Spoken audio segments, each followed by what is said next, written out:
40% of everything that we do is habitual. That says a good bit of our life. We are on autopilot and doing things automatically. But how can we do things in a better way and create better habits? This is G.H. Glade for Coaching ADD, and these are the top 10 ways of creating better habits. Number 1, tie a new habit to one that already exists. This is something called habit stacking, and P.J. Fogg was the psychologist who really developed this concept.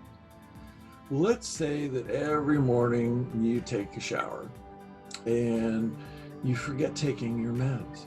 Well, make taking your meds part of that whole sequence of taking a shower in the morning.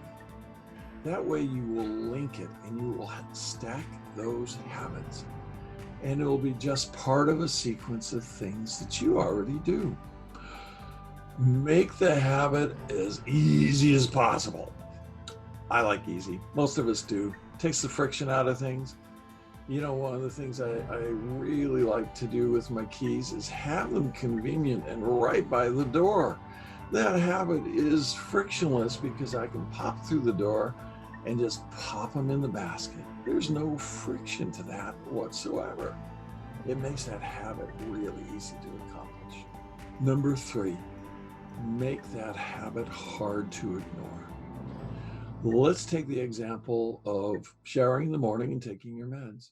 My own med box is bright colored. It's right there by the sink where I'm going to pick up my toothbrush and brush my teeth every single morning because that's a habit that I have. It just is really hard to ignore when the box is just sitting right there. The times where I get out of that habit is where I break my sequence, where I'm traveling or I'm staying in a hotel or someplace else. And I try and make that easy even when I'm traveling. First thing I do when I unpack, and I do that immediately, is I take my Mediset and I put it by the sink, along with my toothbrush, because I'm going to need it when I get there. I like to have the notion of frequent reminders. And this is a technique I think I'll develop in another video, but it's the use of cueing dots. Say you want to remember to say particular things when you answer the phone. That's an easy one. Or you want to cue the habit of just relaxing. If the phone is something that evokes some tension for you, you hate to pick up those calls, your shoulders creep up, and you want to give yourself the habit of relaxing. Put a cueing dot, a bright fluorescent dot on the thing that causes you stress as a reminder to take a deep breath and relax and reduce that stress. And pretty soon you do it enough and that's going to become habitual. Number 5, visualize you're doing it. If you have a mental picture of you successfully doing an outcome, it'll make that outcome much more likely. You'll be much more inclined to do that. You know, back when I had kids and whatnot, my son played hockey, and we watched a team from the Ukraine. And these kids didn't have ice to practice on, they didn't have pucks, and all of their practice was through visualization.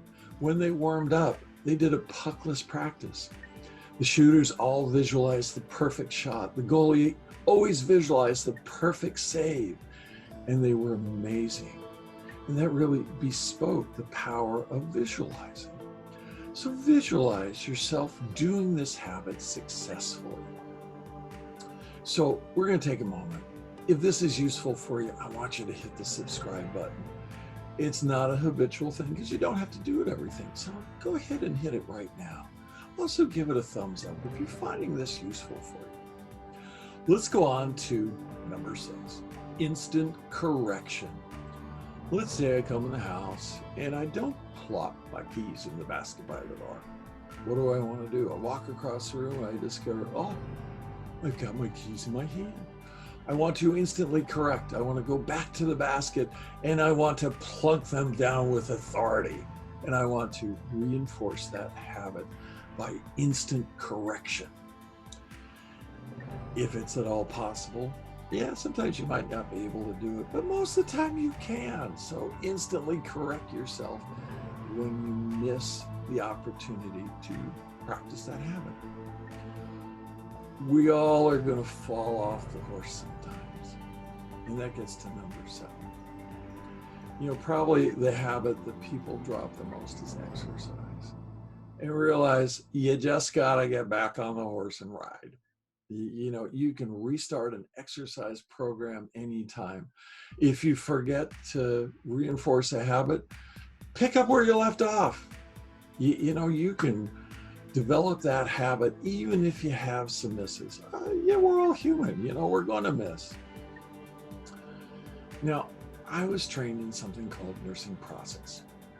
And this leads to number 8. You form a hypothesis. The hypothesis, oh, I'm losing my keys all the time. What can I do about it? I could probably put them in a basket by the door. We formed our plan. So you go about this plan of putting your keys by the door, and you come back and you want to reevaluate. You say, oh my gosh, you know, something's wrong with the way I'm doing this. I'm not putting my keys by the door. What is wrong with this picture? So you want to reevaluate and see whether your approach to the plan is working. Number 9, practice, practice, practice.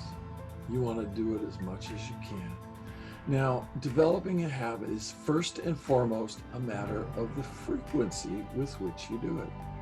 Say you have a task on the computer. You have 4 steps to reach a goal, and you may have to repeat this 30 times in a day. In the beginning, yeah, you're going to have to refer to the numbers and, okay, number 1, 2, 3, 4. Pretty soon you won't need to look at that, and pretty soon you won't even think about it because you're doing it 30 times a day. And it is very quickly becoming a habit. Other things that are more infrequent can take almost a year. I want you to commit to at least 30 days of doing one new behavior that benefits you. Just 30 days. You can do that. 30 days is nothing, you know. Think how long we've all been in social isolation. Time is dragging on. 30 days is nothing. Now we come to number 10, the most important. Reward yourself. I'm going to hook in a video on finding your keys every time, and I've referred to this several times because it's really a deep dive into forming a particular habit, because you know, people have a lot of frustration around losing their keys. Let's face it. I do, you do, we all do. But reward yourself. Give yourself some positives for developing these. So once again, this is G.H. Glade for Coaching ADD, and please give this a like. Make a comment as to which particular way resonated with you most. What are you going to do for that 30-day challenge? And then let us know. Let us know in the comments. I'd love to hear what you're going to do and support you in doing that. Until next time, and next time is next Monday, because I put these out every Monday. This is G.H. Glade. You have a great day and take care. Bye-bye.